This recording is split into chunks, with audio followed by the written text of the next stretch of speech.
오늘 하나님 말씀은 여호수아 1장 7절에서 8절까지 말씀입니다. 오직 강하고 극히 담대하여 나의 종 모세가 내게 명령한 그 율법을 다 지켜 행하고 우로나 좌로나 치우치지 말라. 그러면 어디로 가든지 형통하리니 이 율법책을 내 입에서 떠나지 말게 하며 주야로 그것을 묵상하여 그 안에 기록된 대로 다 지켜 행하라. 그러면 내 길이 평탄하게 될 것이라. 내가 형통하리라. 오늘 말씀의 제목은 하나님의 백성의 형통의 원리라, 그런 제목입니다. 모든 것은 원리가 있는 것이죠. 하나님의 백성은 어떻게 하면 형통할 수 있냐? 원리가 있는 것이죠. 저는 맥도날드 커피 굉장히 좋아합니다. 새벽기도 끝나고 나서 다른 어떤 데 가는 것보다 맥도날드 가서 그곳에 맥카페 커피, 그리고 이렇게 아침을 하게 되면 참 기분이 좋은 것 같아요. 옛날에는 맥도날드 가서 커피 먹을 때 맛이 없었습니다. 그런데 맥카페가 들어오고 나서부터 커피가 너무 맛있어요. 딴 것보다도.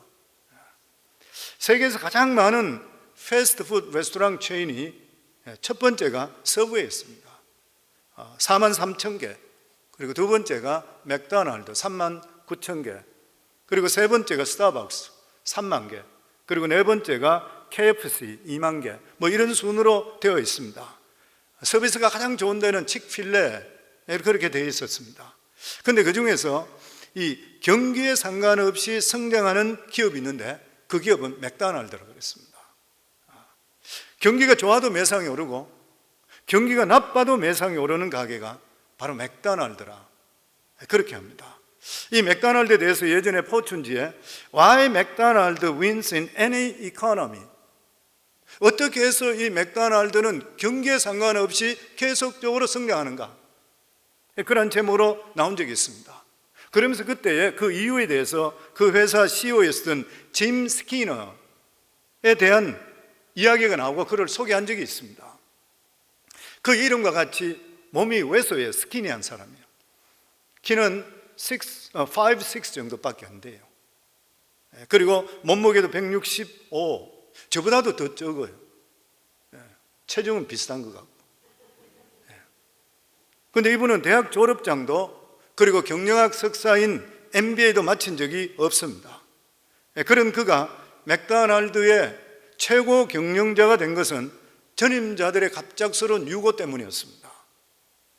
2004년도 최고 경영자였던 켄탈로프가 심장마비로 갑자기 세상을 떠나고 그 다음에 찰리 벨이라는 사람이 CEO가 됐는데 한 달 만에 결장암이 발견돼서 사임하게 되었습니다. 그때 이사회에서 그 당시 나이가 60살이었었던 짐 스키너를 최고 경영자의 책임에 맡겼습니다. 대단한 학력과 그리고 실력자들이 후임이 수도 없이 많은데도 불구하고 그는 평생을 살아갈 때에 항상 보좌만 했던 2인자였던 사람이 최고 경영자가 되었습니다. 그는 16살에 맥도날드에 일하다가 고등학교를 마치고 해군에 들어가서 10년 동안 복무하고 다시 돌아와서 맥도날드에 들어가서 매니저로부터 해서 회사 중력이 되었던 그런 사람. 한평생 그는 이 회사에 일했고 그리고 중력들 그리고 최고 CEO들을 모셨던 그러한 사람이었습니다. 그는 회사에서도 조용하면서도 착실하게 2인자라만 보였던 그러한 사람입니다. 그리고 이 사람이 CEO가 된 후에 경영이, 그리고 맥도날드가 4년 만에 50억 불에서 70억 불로 매상이 오르기 시작했습니다. 대단했던 사람이에요. 이 사람이 특별히 맥도날드의 메뉴를 가지고 돌았던 것이 바로 맥카페입니다. 맥카페. 커피를 싼 가격으로 맛을 스타벅스 수준으로 올려놓는 것, 이러한 신상품들을 계속적으로 개발한 것이 유효했습니다. 그래서 그 당시에 월스트리트 전문가들이 이야기하기를 왜소하고 대학도 나오지 않고 경영학 학위도 없는 짐 스키너를 세계 최고 경영이라 그렇게 평가했습니다. 우리가 잘 알고 있는 이 읽은 여호수아서는 이 여호수아가 모세의 시종이었잖아요. 한 번도 1인자가 된 적이 없습니다. 열두 정탐꾼으로 갔을 때도 그는 갈렙에게 밀렸던 그런 사람입니다. 갈렙이 앞서서 주장했지 그 당시에 여호수아는 나타나지도 잘 않았던 그런 사람이었습니다. 그런데 이 모세가 죽고 나서 하나님께서는 여호수아를 이스라엘의 영도자로 세웠습니다. 여호수아는 모세와 같은 학벌도 그리고 카리스마도 없었습니다. 그 당시 이스라엘에 능력 있고 똑똑한 사람들이 수도 없이 많았습니다. 그런데 하나님께서 모세의 종 여호수아를 다음 영도자로 세웠습니다. 이렇게 갑자기 영도자가 되었을 때에 불안에 떨고 있는 이 여호수아에게 하나님께서 형통할 수 있는 길에 대해 말씀했습니다. 영어 성경에 successful, 네가 어떻게 하면 성공할 수 있다, 네 사역을, 여기에 대해서 말씀했습니다. 그러니까 하나님의 백성의 형통의 원리가 무엇인지 대해서 우리에게 말씀해 아주 심플하면서도 어떻게 살아야 되는지 말씀하는 말씀이 오늘 읽은 이 말씀에 들어있습니다. 그러면서 첫 번째가 뭐냐면은 작은 일에 충성하는 자가 형통의 원리다. 형통은 항상 작은 일부터 시작되는 것이요. 여호수아는 시종이었었고 몸종의 위치에서 이스라엘의 영도자가 되었습니다. 그러니까 하나님께서는 여호수아에게 모세의 몸종의 일부터 먼저 시켰던 것이요. 이 일에 대해서 충실하게 되니까 가나안 정탐꾼의 투령으로 보냈습니다. 그리고 그 일을 충실하게 잘해야 될 때 이번에 여호수아를 모세의 다음을 이을 수 있는 영도자로 세워주는 것이요. 그렇기 때문에 우리들은 어떤 일을 하시더라도 그 일을 성실하게 수행할 수 있어야 되는 것이요. 하나님의 역사는 항상 작은 데부터 시작되게 되어 있는 것이요. 작은 일을 절대로 소홀히 생각해서는 안 되는 것입니다. 작은 일을 잘하게 될 때에 큰 일을 하나님께서 맡길 수 있는 가능성을 그 사람에 찾게 되어 있는 것이요. 마태복음 25장 25절에도 보면 그 주인이 이르되 잘하였도다 착하고 충성된 종아, 내가 적은 일에 충성하였으며 내가 많은 것을 내게 맡기리니 내 주인의 즐거움에 참여할지어다 하고 5달란트, 2달란트, 1달란트 이런 예화입니다. 5달란트가 5달란트 남기게 되니까 네가 적은 일에 충성했다. 그리고 1달란트 가지고 충성하지 못해 내 달란트가 없고 나는 능력이 없다. 그러면서 주인을 불평, 왜 나를 이렇게 태어나게 했습니까? 왜 나는 이렇게밖에 안 주십니까? 불평했는 사람은 바깥에 쫓겨나가서 완전히 그 사람은 끝나버린 인생이 되어버리고 말았던 것이요. 무슨 일을 맡겨주더라도 우리 삶엔 최선을 다하는 것이 너무 중요한 것이요. 나머지는 하나님이 하시는 것이요. 하나님의 눈앞에는 하찮은 것이 하나도 없는 것이요. 하나님은 누구도 이 세상에 하찮게 만들지 않았습니다.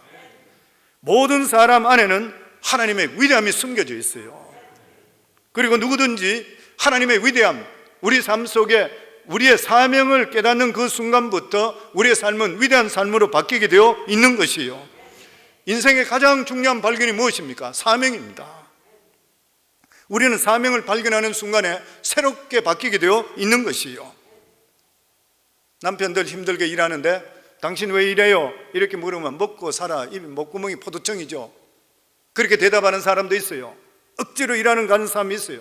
어떤 사람은 왜 이래요? 그러면 내 처자를 내가 먹여 살리고 우리 자녀들에게 다음 시대에 살아가는 비전을 보여주고 꿈을 심어주기 위해서 내 자신을 희생하고 나는 기쁨으로 일을 합니다. 이 사람 사명이에요. 그게 아내들도 마찬가지잖아요.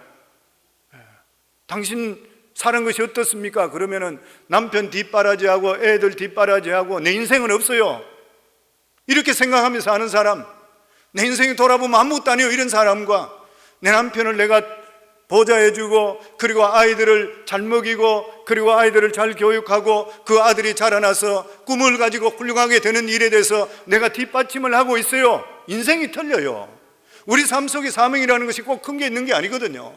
내 삶 속에 예전에는 내가 깨닫지 못했는데 내가 예수 믿고 구원받고 하나님의 은혜가 넘치니까 내가 하는 모든 일들이 너무나 귀한 것이 그게 사명인 것이에요. 아멘. 옛날에 보면 지불생 무명지초라 그랬습니다. 이 땅에 이름 없는 풀을 하나님께 내시지 않았다는 것이죠. 세상에 태어난 모든 인생은 사명 없이 태어난 사람 한 사람도 없어요. 모두가 크고 작은 사명 다 가지고 있는 것이요. 근데 왜 사명을 몰라요? 죄로 말미암아 세상밖에 안 보이기 때문에 그래요. 영안이 열리는 순간에 예수 그리스도를 영접함을 통해 다른 세상을 아는 순간부터 내가 무엇을 위해 살아야 되겠다는 것을 알게 되는 것이요. 그렇기 때문에 예전에는 내가 왜 돈 버는지도 몰라요. 그냥 돈 그리고 나도 모르게 살아요.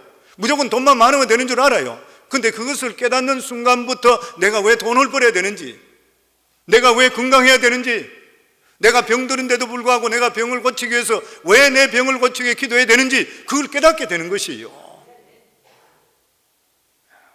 그렇기 때문에 우리 인생을 성공적으로 살기 위해서는 우리 삶 속에 사명을 분명히 알아야 되는 것이요, 아주 장엄한 것만 사명이 아닌 것이요, 조그만 사명이라도 주부로서, 남편으로서, 그리고 직공으로서, 사업가로서 자기 사명을 한 줄로 분명히 적을 수 있어야 돼요. 내가 무엇을 위해 사는지. 사명 없이 바람 부는 대로, 물결 흘리는 대로 그냥 이렇게 사는 사람은 결코 인생이 복된 인생 될 수 없습니다. 하나님은 모든 사람들에게 사명을 다 주셨고 하나님께 맡기신 일에는 결코 작은 일이 없는 것이요, 인간의 척도로 볼 때 작은 일이지만 하나님 앞에서는 작은 일이 없는 것이요, 마치 하나님께서는 감기를 고치는 것이나 암을 고치는 것이나 동일한 일과 마찬가지인 것이요, 교회에 어떤 일이든지 아니면 나에게 먹기 준 어떤 일이든지 간에 모두 다 동일한 일인 것이요, 최선을 다하시고 후회하지 않고 충성하기를 주의 이름으로 축원합니다. 하나님 타이밍에 놀라운 역사가 반드시 일어날 것을 우리 성도님 믿기를 주의 이름으로 축원합니다. 그리고 우리 하나님의 백성의 형통의 원리 두 번째가 하나님 말씀에 대한 순종입니다. 뭐 당연한 일이죠. 요단강을 건너게 될 때, 하나님께서 요단강을 건너라 했을 때 그 당시는 묘목 심는 때라 그랬으니까 물이 엄청스럽게 많이 부를 때인 것이요, 그리고 헬몬산에 얼음물이 녹아서 물이 넘칠 때인 것이요, 봄비가 내려서 강이 차고 넘쳤어요. 강이라 하지만은 그때는 정말 홍해수 같이 넓어 보이는 그러한 때였었습니다. 물에 들어가면 죽는 것이요, 그럼에도 불구하고 제사장들이 언약궤를 메고 발을 물에 대는 그 순간에 내려오던 물이 멈춰버렸습니다. 무슨 말인 것이요, 환경을 보지 말고 상황을 보지 말고 하나님 말씀을 듣게 되면 형통의 원리가 거기서 나온다는 것이요, 우리는 보는 눈, 우리 생각 절대 믿을 수가 없는 것이요, 환경이나 상황도 언제 바뀔지를 모르는 것입니다. 그렇지만 오직 하나님 말씀만은 천지가 무너지더라도 변하지를 않는 것이요, 그렇기 때문에 하나님께서는 여호수아에게 앞으로 전진하라 했을 때 환경과 처지를 보면 두려울 수밖에 없잖아요. 그렇지 마음을 강하게 하라 그랬어요. 그리고 담대하라 그랬어요. 이 사람 저 사람 말 듣지 말고 너는 내 말만 들으라. 그러면 형통할 것이라. 우리 7절 말씀이 같이 읽습니다.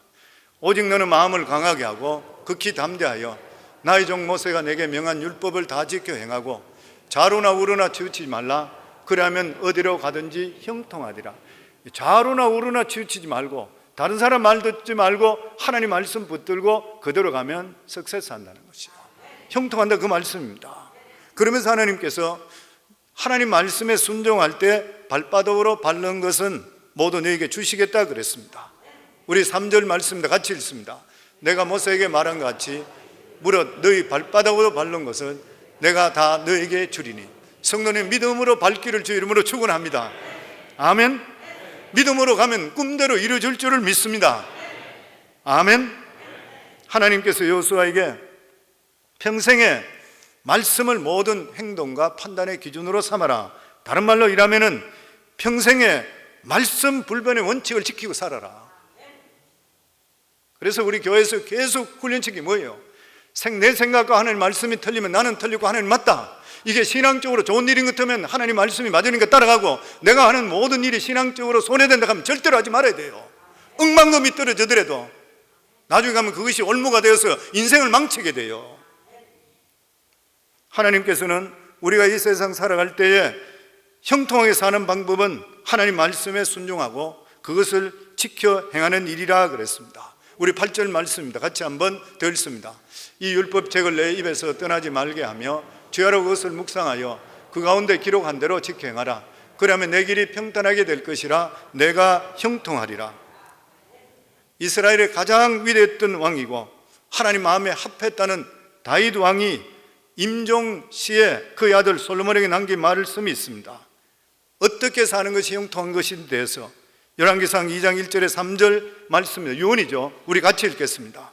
다윗이 죽을 날이 임박하며 그의 아들 솔로몬에게 명령하여 이르되 내가 이제 세상 모든 사람이 가는 길로 가게 되었노니 너는 힘써 대장부가 되고 내 하나님 여호와의 명령을 지켜 그 길로 행하여 그 법률과 계명과 율례와 증거를 모세의 율법에 기록된 대로 지켜라.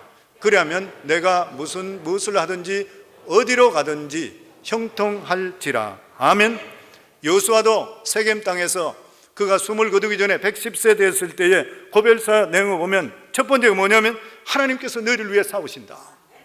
너희가 말씀 안에 온전히 서게 되면 하나님이 대신 싸워주신다. 두 번째가 율법을 지켜 행하라. 세 번째 우상 숭배하지 마라. 네 번째 하나님을 사랑하자. 다섯 번째 이방인과 결혼하지 말라. 여섯 번째 하나님 말씀을 지킬 때 복을 받는다. 일곱 번째 불순종하면 망한다. 성도님들, 하나님 말씀에 순종하기를 주의 이름으로 축원합니다. 내 생각, 주의 생각이 아니라 그 모든 것들이 하나님 생각과 틀리면은 듣질 마셔야 돼요. 늘 말씀드린 대로 내가 신앙적으로 손해보는지 빼앗기는 일은 절대 하지 말아야 돼요. 그런 사람 만나지도 말아야 되는 것이요. 하나님 말씀에는 절대로 중도가 없습니다.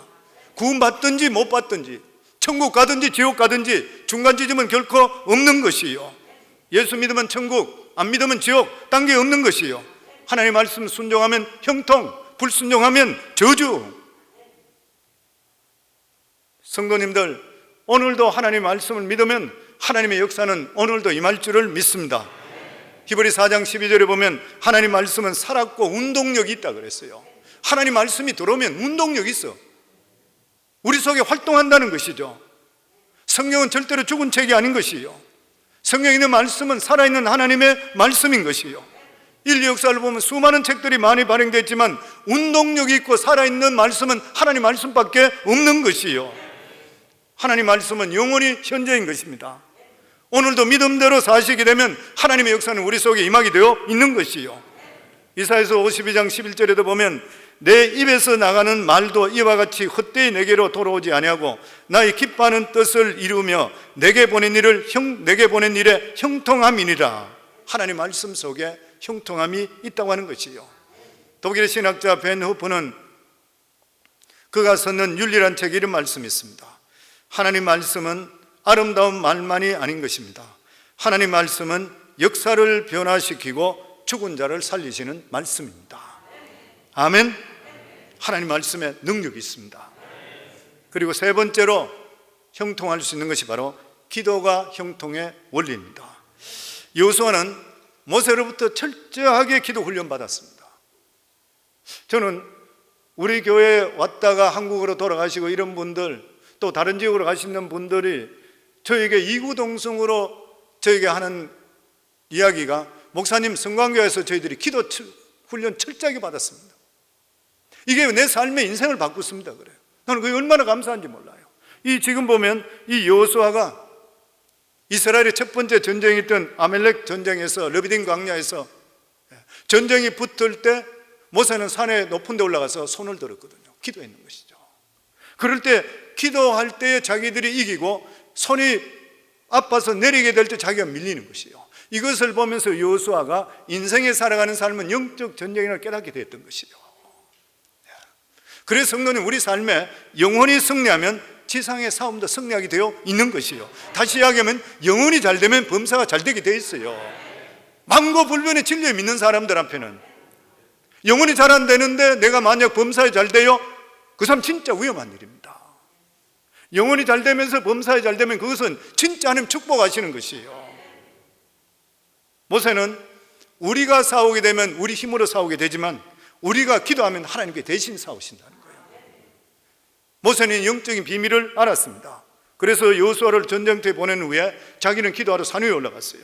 출애굽기 17장 10절에 11절에 보면 같이 읽습니다. 여호수아가 모세의 말대로 행하여 아멜렉과 싸우고 모세와 아론과 훌은 산 꼭대기에 올라가서 모세가 손을 들면 이스라엘이 이기고 손을 내리면 아말렉이 이기더라.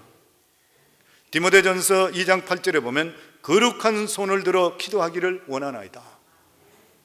모세가 승리할 수 있던 것은, 이 여호수아가 모세의 명령을 받고 또한 승리할 수 있는 것은 칼과 창에 있은 것이 아닌 것이요, 기도 때문에 이겼다고 하는 것입니다.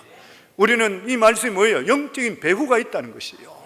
영적인 배후가 있는 것입니다. 그리스도인의 승리 비결은 기도인 것이요.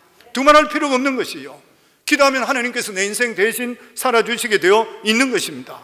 승리의 비결은 인간에 있는 것이 아니라는 것이요, 주위 사람들에게 있는 것도 아닌 것이요, 하나님께 있는 것이요. 하나님께 좋은 사람을 붙여주시게 되어 있는 것입니다. 영혼 구원의 승리자가 되기 위해서 기도하시기를 주의 이름으로 축원합니다. 사업에 성공하기 원합니까? 기도하시기 바랍니다. 아멘. 기도하시면 하나님 일하시게 되어 있는 것이요.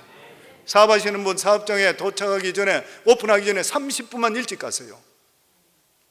그리고 단 10분이나 5분이나 기도하세요. 하나님 책임져 주시게 되어 있는 것이요. 하나님의 놀라운 역사를 하나님께서 체험하게 만들어 주시게 되어 있는 것이요. 얼마 전에 우리 성도님 중에 그런 이야기를 들었어요. 앞에 경쟁업체가 하나 생겼다 해서 걱정이 돼서 거기에 뭔가 어떻게 했는가 해서 보러 가다가 정신없이 생각하고 가다가 기둥인가 나무에 부딪혔대요. 깜짝 놀라는 것이죠. 왜냐하면 그게 몰두했던 것이에요. 깜짝 놀라는 순간에 하나님 그 마음이 주더래요. 이 사업 네가 하나 내가 하지. 저는 그 음성을 들었다는 우리 집사님 복이 있다 생각해요. 하나님의 살아계심을 경험하는 일이잖아요. 아멘. 우리 인생은 얼마든지 역전될 수가 있습니다. 말의 선물이 단물로 변화된 것 마찬가지로 노예였던 요셉이 국무총리가 된 것 같이 포로로 잡혀갔던 다니엘이 역시 마찬가지로 총리가 된 것 같이 인생 역전이 가능해요. 그런데 이 인생 역전이 무엇으로 가능해요? 기도로 가능한 것이에요. 기도하면 하나님 손이 움직이는 것이에요. 끈질기게 기도해야 돼요. 하나님의 손을 붙들게 되면 시대를 초월하는 역사가 임하게 되어 있는 것이고, 시대를 초월해서 형통한 역사가 임하게 되어 있는 것이요. 다니엘의 형통도 기도에 있었습니다. 우리 다니엘 6장 10절 저희들 같이 읽습니다. 다니엘이 이 조서에 왕의 도장이 찍힌 것을 알고도 자기 집에 돌아가서는 윗방에 올라가 예루살렘으로 향한 창문을 열고 전에 하던 대로 하루 3번 무릎을 꿇고 기도하며 그의 하나님께 감사하였더라. 다니엘은 기도하는 사람이기 때문에 왕이 바뀌고 나라가 바뀌고 시대가 바뀌도 여전히 형통했습니다. 다니엘서 6장 28절 말씀입니다. 같이 읽습니다. 이 다니엘이 다리오 왕의 시대와 바사 사람 고레스 왕의 시대에 형통하였더라. 기도하면 기적은 일어나게 되어 있는 것이요. 기도하면 우리 자신들이 변화되는 것이고 환경이 변화되게 되어 있는 것이요. 기도는 우주를 움직이는 하나님의 원리인 것이고 법칙인 것입니다. 그리고 마지막으로 하나님을 경외하는 것이 형통의 법칙입니다. 여호수아 24장 15절 우리 같이 읽습니다. 만일 여호와를 섬기는 것이 너에게 좋지 않게 보이거든 너희 열조가 강 저편에 섬기던 신이든지 혹 너희의 거하는 땅 아모리 사람의 신이든지 너희 섬길 자를 오늘날 택하라. 오직 나와 내 집은 여호와를 섬기겠노라.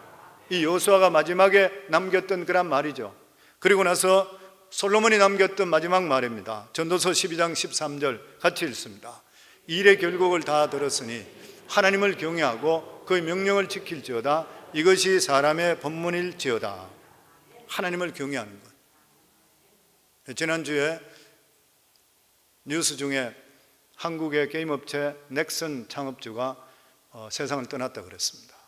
그 사람 대단했던 그런 사람이죠. 최고학부를 가지고 있던 사람이고 엄청스럽게 부도 많이 가지고 있던 사람이고, 그리고 또 뿐만 아니라 참 많은 사람들에게 도네이션도 많이 했던 이러한 귀한 사람입니다.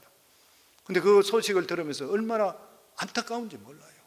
그러면서 첫 번째 반응이 뭐예요? 우리 예수 믿는 사람, 예수를 알았더라면, 하나님을 알았더라면, 하나님을 경외했다면 왜 이렇게 젊은 나이에 우울증으로 세상을 떠날 수가 있겠나?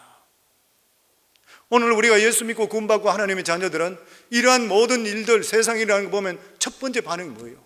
하나님을 알았더라면, 예수를 믿었더라면. 그 반응이잖아요. 이 세상에 부귀, 영화, 돈, 명예 다 가지고 있다 하더라도 하나님 모르면 헛것인 것이요. 그래서 여호수아도 솔로몬도 하나님을 경외하고 그 명령을 지키는 것이 인간의 본분이라고 그랬어요. 하나님을 경외하는 것이 무엇이에요? 하나님의 살아계심을 느끼며 사는 거예요. 하나님의 살아계심을 느끼는 것, 바로 하나님의 임재인 것입니다. 하나님의 임재를 느끼는 사람이 어떻게 죄를 지을 수 있어요? 하나님의 임재를 느끼는 사람이 어떻게 욕심낼 수 있어요? 하나님이 살아계신 것을 아는데 어찌 내 마음대로 살 수가 있어요? 어느 목사님이 중동에 갔을 때에 중동에 사역하는 선교사님이 이렇게 물었습니다. 선교사님, 뭐가 제일 두려워요? 이 선교사님은 이 중동에서 신분이 발각되면 그 자리에 죽임을 당할 수 있는 그러한 위험천만한 사역을 하고 있던 분이었습니다. 하지만 이 선교사는 자기 신분이 발각되는 것, 체포되는 것, 그리고 고문당하는 것, 심지어 순교하는 것도 이미 떠나올 때 하나님께서 그 마음에 어떤 준비를 시켜주시기 때문에 두렵지 않다고 했습니다. 그런데 단 한 가지만 두렵다고 그랬어요. 무엇입니까? 했더니만 하나님의 임재가 느껴지지 않을 때 그때가 가장 두렵습니다. 난 이것이 틀림없는 말씀입니다. 목회자도 똑같습니다. 하나님의 사람은 똑같은 것이에요. 어떤 목사님은 그런 이야기 했습니다. 실제로 목회하면서 가장 어려운 대상이 뭐냐면은 하나님의 임재가 떠난데도 불구하고 두려움이 없는 사람이래요. 주님의 임재를 경험해보지 못한 사람은 은밀한 죄, 혈기, 욕심, 싸움, 거짓말, 허탄한 농담, 원망, 불평 한대요. 어떻게 저럴 수가 있을까? 그래도 그 사람은 아무 문제를 못 느낀대. 왜냐하면 주님의 임재가 떠나갔기 때문에 주님이 얼마나 무서운지를 모르는 것이에요. 주님의 임재를 한 번도 경험해보지 못했어요. 하나님을 경외한다는 것은 하나님을 두려워하는 삶입니다. 하나님을 두려워할 줄 아는 사람은 하나님이 살아계심을 믿을 때 두려워해요. 우리는 예수님의 이름을 임마누엘이라 합니다. 임마누엘이 무엇이에요? 우리와 함께 하신다는 것이에요. 임재인 것이에요. 그래서 지식과 실제적인 체험은 다른 문제인 것이에요. 안다고 하더라도 실제로 안 믿는 사람이 너무나 많이 있는 것이에요. 주님을 안다고 하는데도 불구하고 행동하는 것 보면 주님 없는 같이 행동하는 경우들이 너무 많이 있는 것이에요. 우리가 하나님을 경외한다 그러면 하나님을 알아야 돼요. 그런데 하나님을 어떻게 알 수가 있는 것입니까? 예수님께 말씀했습니다. 요한복음 14장 6절에 7절입니다. 우리 같이 읽습니다. 예수께서 이르시되 내가 곧 길이요 진리요 생명이니 나로 말미암지 않고는 아버지께로 올 자가 없느니라. 너희가 나를 알았더라면 내 아버지도 알았으리로다. 이제부터는 너희가 그를 알았고 또 보았느니라. 예수님을 본 자는 아버지를 보았다 그랬어요. 예수님을 아는 자는 하나님을 안다 그랬어요. 예수님을 모르고는 하나님 절대 알 수가 없는 것이에요. 성도님, 예수님 아십니까? 다 그런 줄 믿습니다. 그런데 우리가 예수님을 믿고 예수님을 우리 마음속에 모셔드렸다면 우리 속에 놀라운 변화가 일어나는 것이에요. 무엇이에요? 요한복음 10장 27절입니다. 같이 읽습니다. 내 양은 내 음성을 들으며 나는 그들을 알며 그들은 나를 따르리라. 무슨 말이에요? 주님은 분명히 내 양은 내 음성을 듣는다 그랬어요. 주님의 음성 들어본 적 있습니까? 예수님이 나와 함께 하시기 때문에 내 마음속에 두려움이나 염려가 사라졌는 것인가요? 예수님이 나와 함께 하시기 때문에 더 이상 은밀한 죄를 짓지 않는 것인가요? 예수님이 나의 선한 목자 되시기 때문에 나는 부족함이 없다고 고백하고 살아가고 있는 것인가요? 지난 주일날 설교할 때에 천국은 감추인 보화와 같다 그랬습니다. 이것을 발견한 후에 너무 기뻐서 자기 소유를 다 팔아 그 밭을 샀다 그랬습니다. 오늘 예배 참석하신 성도님들 그런 기쁨을 가지고 계시는 것인가요? 만약 이런 기쁨이 없다면 하나님 나라를 아직도 잘 모르고 계시는 것이요. 우리가 사는 이 세상이 전부가 아니며 하나님 나라가 있다는 것을 진정으로 알게 되면 우리가 살아가는 삶 속에서 환경이나 형편, 다른 것은 아무것도 우리에게 문제가 될 수가 없는 것이에요. 왜냐하면 그것을 뛰어넘을 수 있는 참 기쁨이 우리 속에 존재하기 때문인 것입니다. 그래서 사도 바울은 이렇게 고백합니다. 빌보 3장 7절에서 9절입니다. 같이 읽습니다. 그러나 무엇이든지 내게 유익한 것을 내가 그리스도를 위하여 다 해로 여길 뿐더러 또한 모든 것을 해로 여기면 내 주 예수 그리스도를 아는 지식이 가장 고상하기 때문에 내가 그를 위하여 모든 것을 잃어버리고 배설물로 여기면 그리스도를 얻고 그 안에서 발견하려 함이라. 내가 가진 의는 율법에서 난 것이 아니요 오직 그리스도를 믿음으로 말미암은 것이니 곧 믿음으로 하나님께로부터 난 의라. 아멘. 사도 바울은 예수를 알고 나서 보니까 자신에게 유익한 것을 다 배설물로 여긴다 그랬습니다. 배설물로 여기는 느낌 다 가지고 계시죠? 오늘도 화장실 갔다 오셨잖아요. 배설물 버릴 때에 아이고 아까워라 하는 사람이 있습니까? 아무도 없습니다. 돌아보고 싶지도 않아요. 냄새나기 때문에 싫어요. 그런데 사도 바울은 자기에게 유익한 것, 그리고 누구든지 갖고 싶고 누리고 싶은 것, 이런 것들 하루아침에 배설물로 여겼다 그랬어요. 어떻게 이렇게 할 수 있어요? 다시 말하면 돈을 버리고 배설물 같이 보기 싫다는 거예요. 명예, 편안한 삶, 이 모든 것을 잃고도 배설물 같이 돌아보지 않는다고 하는 것이에요. 이게 어떻게 가능해요? 이유는 단 한 가지, 오직 예수 그리스도 때문인 것이에요. 사도 바울은 예수님 그분을 알았습니다.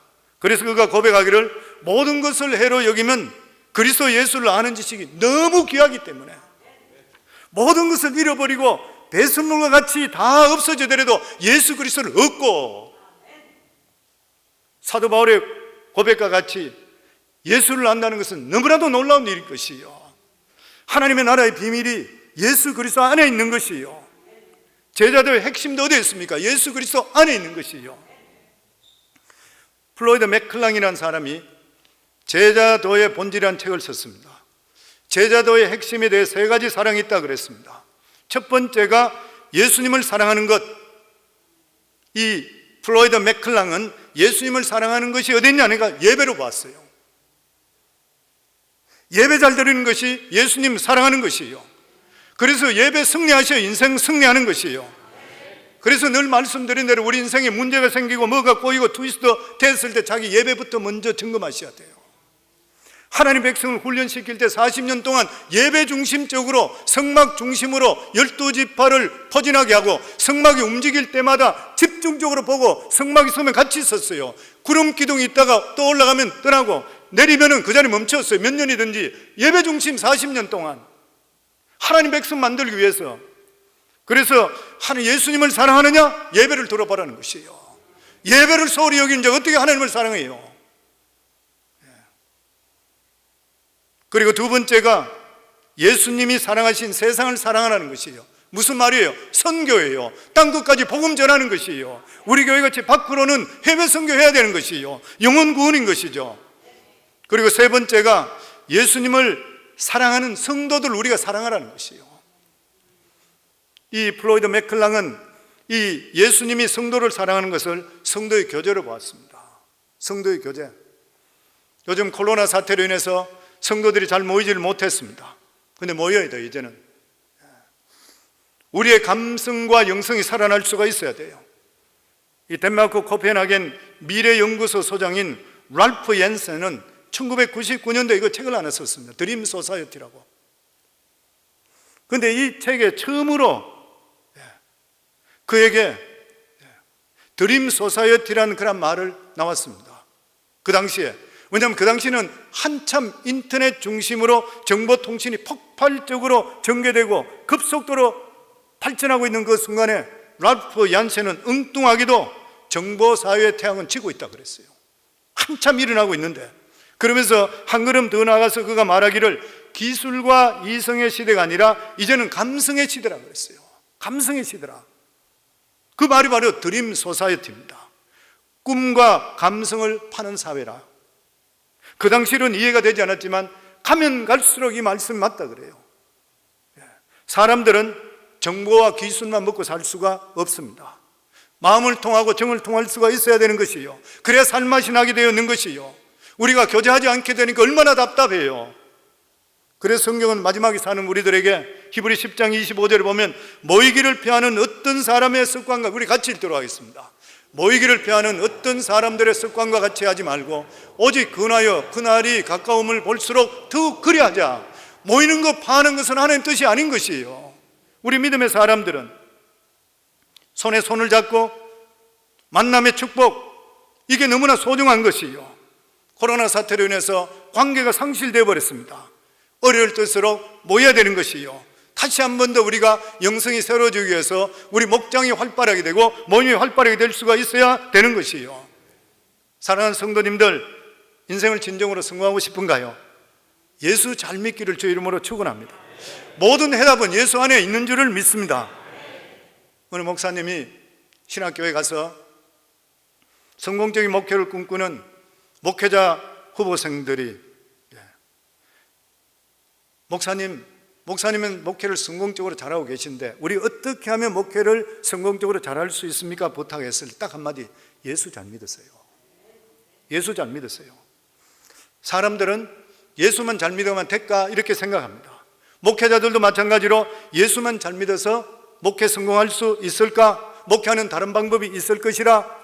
지난주에도 기독교 신문들이 이렇게 보니까 목회 성공하는 방법 이런 세미나들이 많이 광고 나와 있어요. 근데 해답 무엇이에요? 예수 잘 믿으면 돼요. 아멘. 사업 잘하는 분도 예수 잘 믿으시면 돼요. 우리 삶 속에 예수 잘 믿으러 가면 예수 잘 믿는다 다 생각하는데 정말 잘 믿어본 적 있느냐는 것이에요. 예수님께 놀라운 말씀했습니다. 요한복음 14장 12절입니다. 같이 읽습니다. 내가 진실로 진실로 너희에게 이르노니 나를 믿는 자는 내가 하는 일을 그도 할 것이요 또한 그보다 큰 일도 하리니 이는 내가 아버지께로 감이라. 무슨 말인 것이요? 내가 진실로 진실로 너희에게 이르노니 나를 믿는 자는 내가 하는 일을 그도 할 것이요 또한 그보다 더 큰 일도 하리니. 예수 잘 믿으면 다른 말이 없다는 것이요. 딴 것이 없습니다. 딴 말씀 안 했어요. 예수님 예수만 잘 믿으면, 그리고 예수님을 주임 삼고 그대로 살면 큰 일을 할 것이라는 것이에요. 하나님의 백성의 형통의 원리에 대해 말씀했는데 너무 자주 듣던 말씀입니다. 그렇지요? 오늘 제가 있는 말씀, 특별한 말씀 드린 것이 없습니다. 고아 출신으로 대재벌이 된 킴슨, 그리고 캐나다의 철도왕으로 성공한 깁슨, 이 두 사람에게 성공의 비결에 대한 질문을 했더니만 공통적으로 똑같이 말했어요. 그게 뭐냐면 첫 번째가 하나님을 믿고 맡기라, 두 번째가 술 마시지 말라, 10의 1조, 세 번째가 10의 1조를 드리라. 특별한 거 하나도 없어요. 뭐가 특별합니까? 특별한 거 없어요. 실천하면 돼요. 그렇게 이야기했다 그래요. 마찬가지요. 우리 살아가는 삶에도 형통하게는 특별한 일이 없어요. 항상 듣는 일이에요. 작은 일에 충성하기를 주 이름으로 축원합니다. 말씀에 순종하기를 주 이름으로 축원합니다. 기도하면 기도가 우리 분명을 막아주시게 되어 있는 것이에요. 하나님을 경외하시고 하나님의 임재를 체험하기를 주 이름으로 축원합니다. 결국 예수 잘 믿으라는 것이에요. 예수 잘 믿기를 주 이름으로 축원합니다. 인생의 모든 형통은 예수 안에 있는 것이에요. 저는 우리 성광교회 성도들 모두 다가 예수 안에서 형통하기를, 성공적인 삶을 살기를 주 이름으로 축원합니다.